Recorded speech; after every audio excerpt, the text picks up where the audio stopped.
I've always been an entrepreneur. Even when I was a kid, I was the kid that was always trying to have a little hustle to try to figure out how to make some money. I did all the things kids do. Baseball cards, sold lemonade and snow cones. I sold light bulbs door to door. I always try to figure out how to get something going.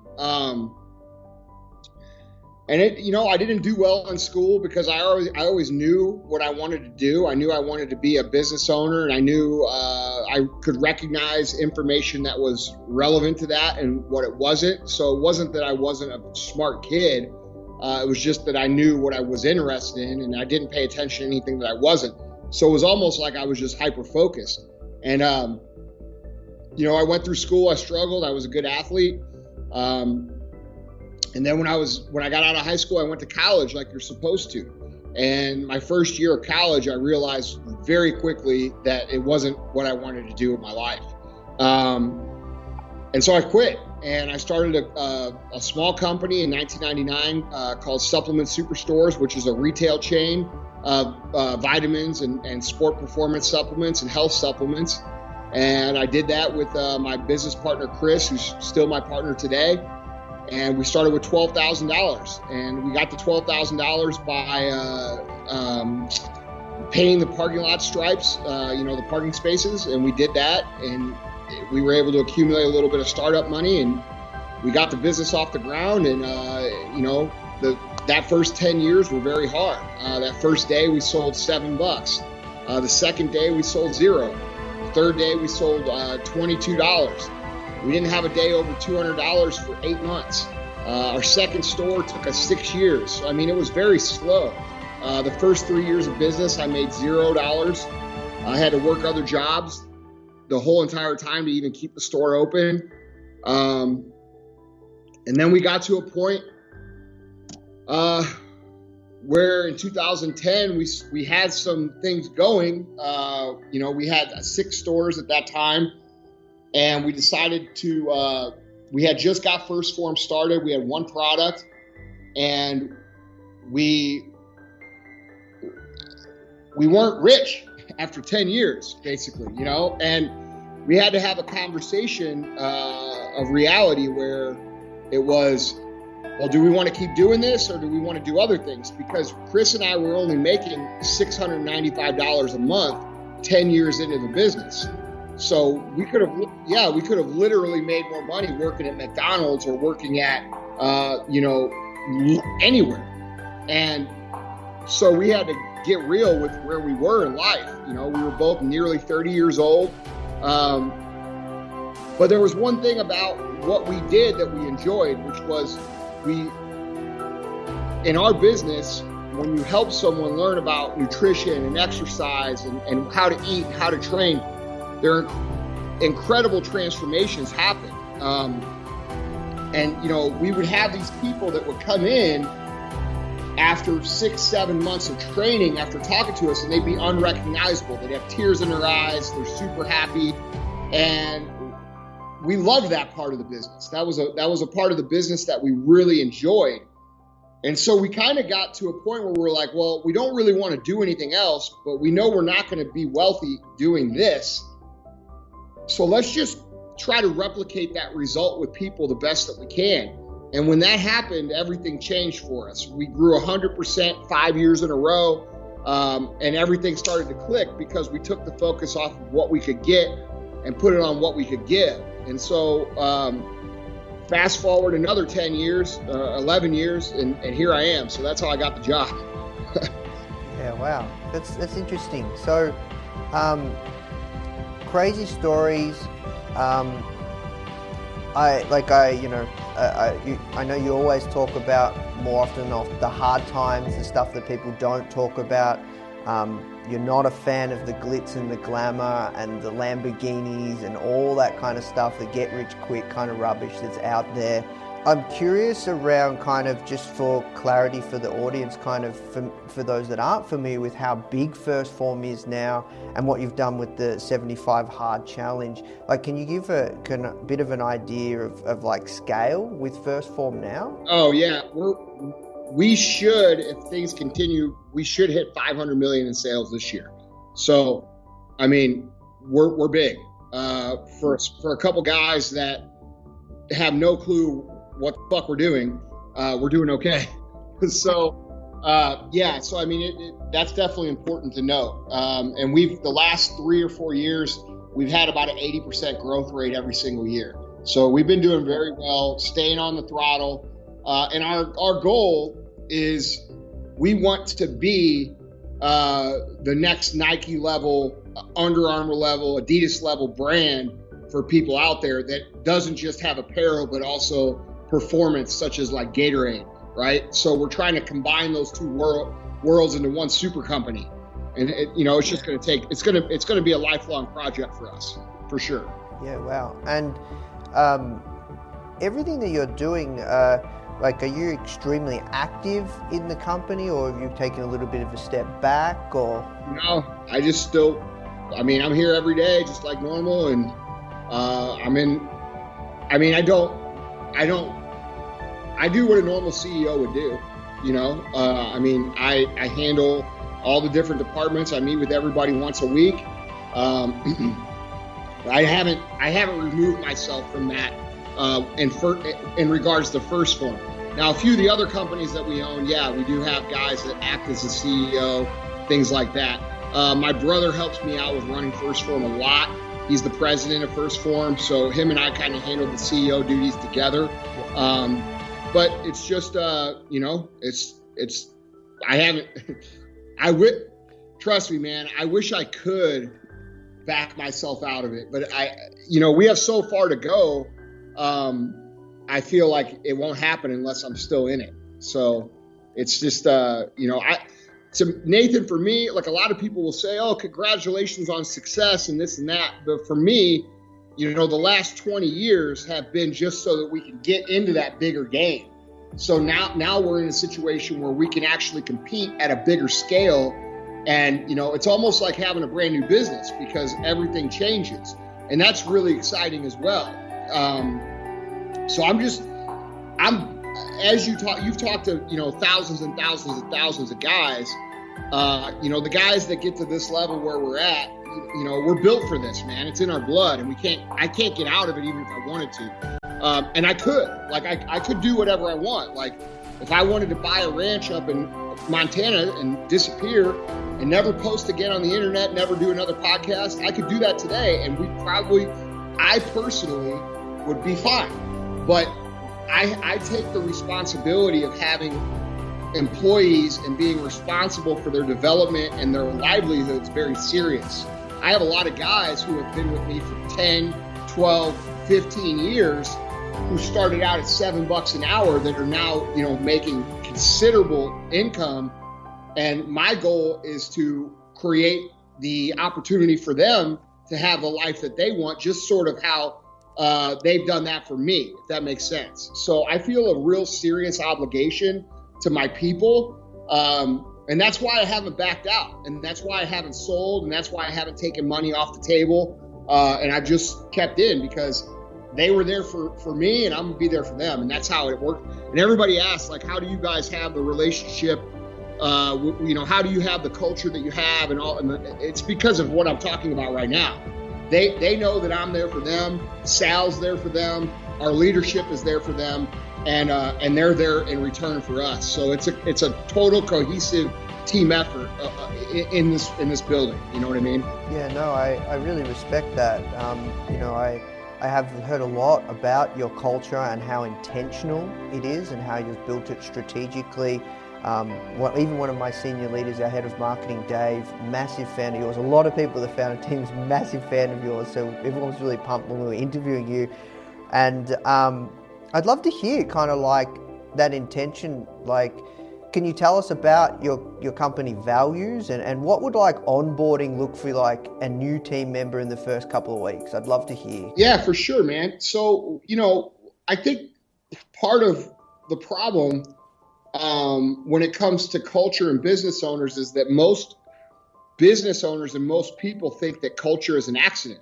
They think, like when you go into your favorite restaurant or your favorite store and it has that feeling, and you just happen to like it. We tend to think that that's just an accident, and a lot of times it is happenstance, or it is just an alignment that happens to be by chance. But if you take that a step further and you start to, understand that can be created, that's where the doors of growth start to open for true entrepreneurs to grow their brand. Like you said, a lot of the guys that are out there right now, they're not committed to building a brand. They're committed to building a stream of income. And it's important to delineate the difference. So I do love the Lamborghinis and Ferraris and all that stuff. I just know that it's appropriate at a certain time, So if we're talking about building a brand and not an income stream, we're talking about two different things. So when you build a brand, you have to decide what it is you want your brand to feel like, taste like, smell like, and be to your consumers and your employees. And not a lot of people do that. And what tends to happen is a lot of people, their brand automatically takes on the persona of whoever the CEO is. Okay, so the brand is sort of like whoever the CEO is, but then what happens when the CEO dies, or he moves on, or he sells the company? Everything changes. So that's a big liability to a brand, right? Because you should be able to replace leadership and maintain the same feel.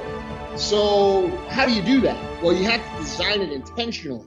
And so that's where the idea of having a certain set of values that guide your brand come into place, all right? So when you set your values up, and this is how I would recommend it to all the young entrepreneurs listening. When you set your values up, you have to really ask yourself on the inside, what do I stand for? What do I want my company to stand for? And what are the good things about me personally that I want our customers and our employees to represent and know? And this is important. It has to be truth, because if it's fake, you won't live the values, and your customers and your employees will see it, and it will create a sense of deception, of a fake culture that actually pushes people away. So it's very important that whenever you decide what it is that you're going to represent, that is something that you can literally stand on as a human. So what I recommend for younger people to do is to outline, 6 to 10 values that would represent who they are. And then, you have to make them known. You have to teach people what they mean and what they stand for. And then here's the hard part. You have to live those, yourself and your company. So when we talk about, I speak to people all over the world, like you do as well. When we talk to people who are not familiar with what culture really is, this is really confusing, because terms like value and terms like culture, they're thrown around, right? If you go watch any of the video by any guru, they talk about value, and they talk about providing value, and they talk about culture, and none of them really ever elaborate on that. It's just a 60-second clip, and you're sitting there kind of like, well, what the hell are they talking about? So what they're talking about is how to intentionally create that feeling where your customer can, pick up whatever it is, the shirt, the bottle, the cell phone case, whatever, and they get that feeling about what it is that you want your brand to stand for. And that 100% requires an intentional effort. And that's why there's so few companies that have a loyalty or a following that some of the most famous companies in the world do, like Harley Davidson, right? And Harley Davidson guys usually aren't riding Yamahas. And it really doesn't matter if Yamaha gives them a bike, they're still going to ride a Harley. They're going to pay to ride a Harley, because the culture is a part of who they are and who they identify with. And so moving from just a guy, these are the two extremes. We got the entrepreneur who has a product, he's got a cell phone case. And then we have, on the other end of the scale, the entrepreneur whose cell phone case is so popular and so good and so desired that people won't use another one even if they get it for free. All right, and those are the two ends of the spectrum. And the one you want to be on is the one where people are so loyal to your product that they won't use anybody else's product, because the market is so competitive now that anybody could come in and compete on price, and anybody could come in and compete on service, and anybody could come in and compete on how fast they get your product. So what are we really competing for? We're competing for a consumer's loyalty. We're competing for their identity. We're competing to be a part of their life. And that's where a lot of entrepreneurs are missing the ticket, and they can't get any market share, because this process, unfortunately, is a slow one. It's not something that you can do in 3 weeks, become a millionaire in 21 days. Like, you just can't do it. It takes time, and it takes commitment. And it also takes real honesty amongst the leaders of the company. Like, we have to assess ourselves daily and say, okay, like one of our core values here is accept responsibility, okay? Very simple things. These aren't crazy things. But am I accepting responsibility for any of the issues that we have? Because ultimately, I'm the CEO. If there's a problem in shipping with a guy who doesn't want to do the work, that's actually my fault.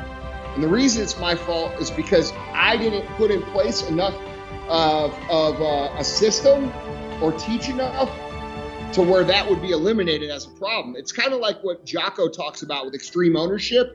You have to own all of your problems, and you have to be the person who is always, and a lot of times, even the guys who make the core values, the CEO who decides on the core values, they drift away from the core values, right? So the core values that you set for your company should be something that you measure yourself against, you measure your product against, you measure your employees against.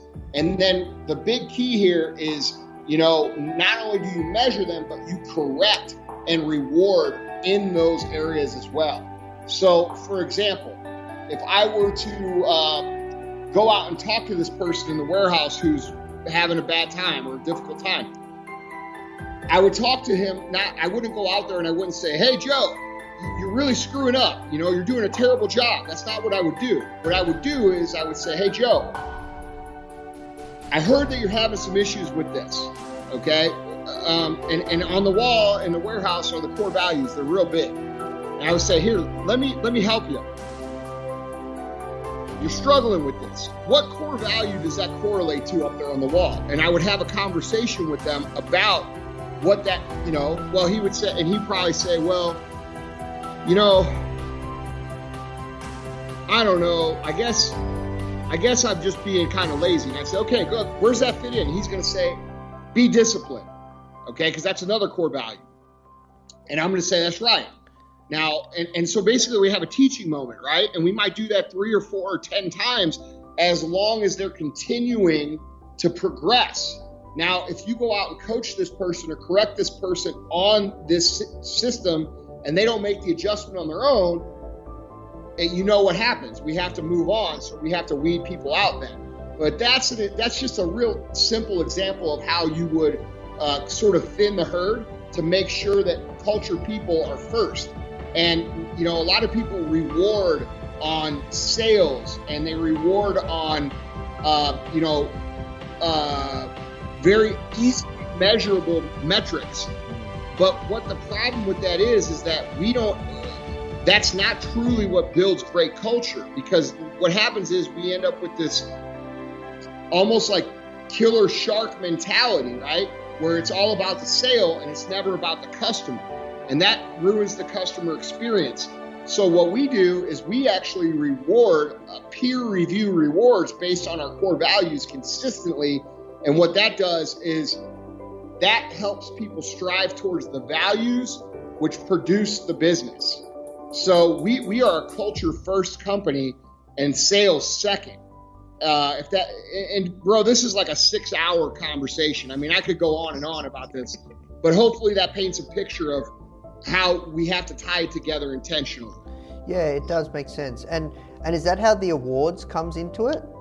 You have do you have an annual awards? Yes. So we have monthly awards. where our whole company will get together and celebrate together once a month. And then we have yearly awards that are basically the year version of those awards for the whole year. So like, for example, every month we give away an award called Go the Extra Mile.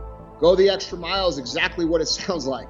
It's for the person who went the extra mile the best way for somebody outside of our immediate network.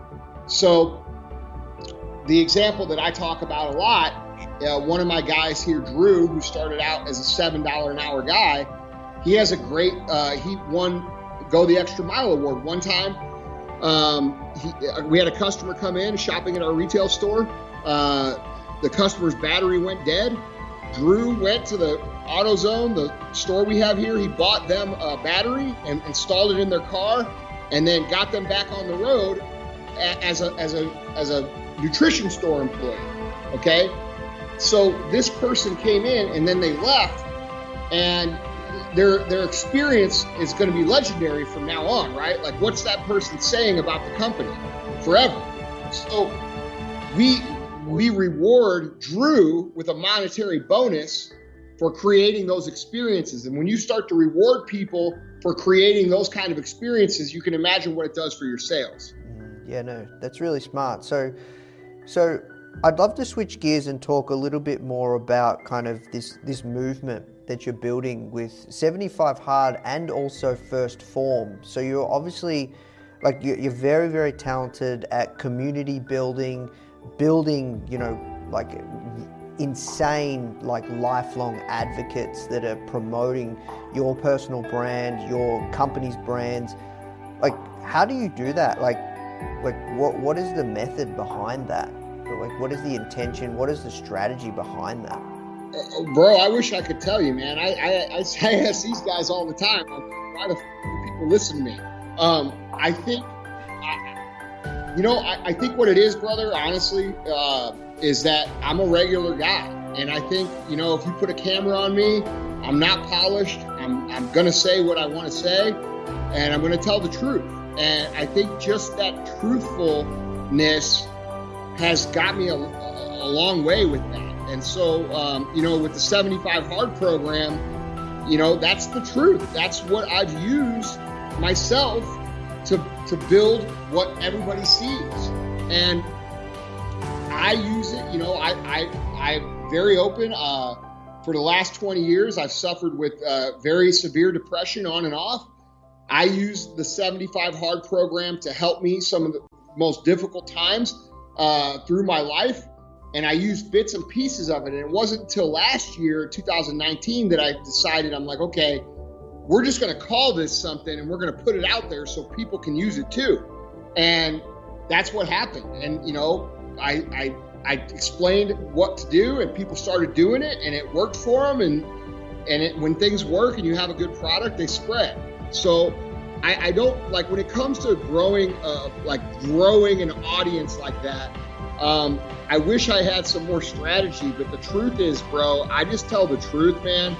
And I try to be honest with people and I try to let people know. And I think this is the biggest part of it, is that, dude, I struggle too. You know, I have a hard time too. Like, you know, people see the success and they see cars and houses and planes and buildings and all this cool shit. But fuck, man, that stuff's not easy. It's hard, you know, and a lot of entrepreneurs out there, they like to use their success to build their character into this superhero type person. And we all know that's bullshit. And there's the dangerous part about that to me is that, because I've lived this, man. I've been that guy who was 19, 20 years old, all the way up until I was 30, that felt like, fuck, I don't know if I have what it takes to do this. Like, this is hard. I'm not winning. I'm making $0. And I'm looking around at all these other guys and I'm like, why are all these guys winning so big, but I'm hurting? And so what I started to think was, well, fuck, Andy, you might just be a terrible entrepreneur. And I remember feeling like that for 10 years. So it's very important to me. You know, a lot of people, I'm not everybody's cup of tea, you know that. But it's because I just tell the truth, bro. And like, I don't have a problem with my ego saying, hey, I'm a regular dude. Like, in fact, I would rather put that message out there for people because I remember what it was like being the younger guy trying to make it and feeling like I wasn't good enough. And the truth is, I was good enough. I just hadn't done it long enough, and I hadn't learned the lessons, and I hadn't acquired the skills to be great at it. And eventually, even if you're not very smart, if you do something for a long time, you're going to get good at it. And so, that's really the story with me, bro. I wish, when it comes to building a culture inside of a building and outside of it, I understand how to do that.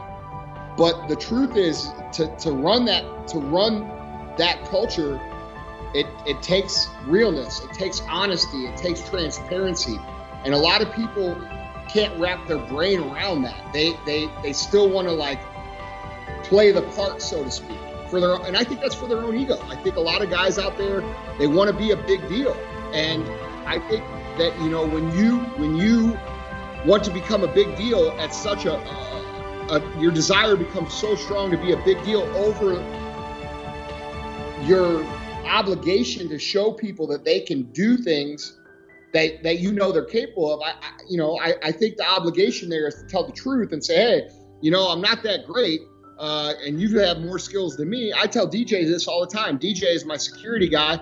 He's 25 years old. I'm like, bro, you're 100 steps ahead of where I was at 25.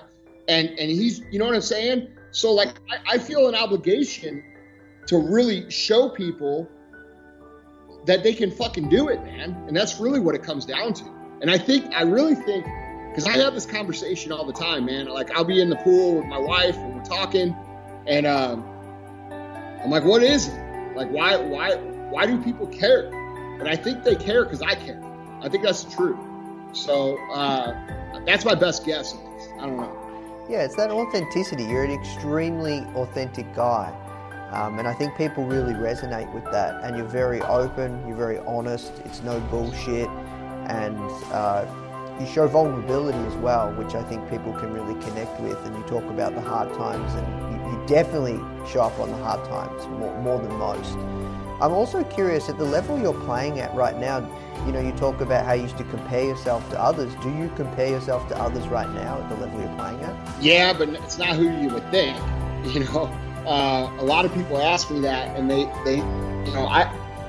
I compare myself to guys like Phil Knight. I compare myself to guys like Steve Jobs. I compare myself to guys like Bezos. Like, I don't compare myself to and I know that sounds ridiculous because I'm a speck of dust compared to what those guys have accomplished. But that's the standard that I try to hold myself to.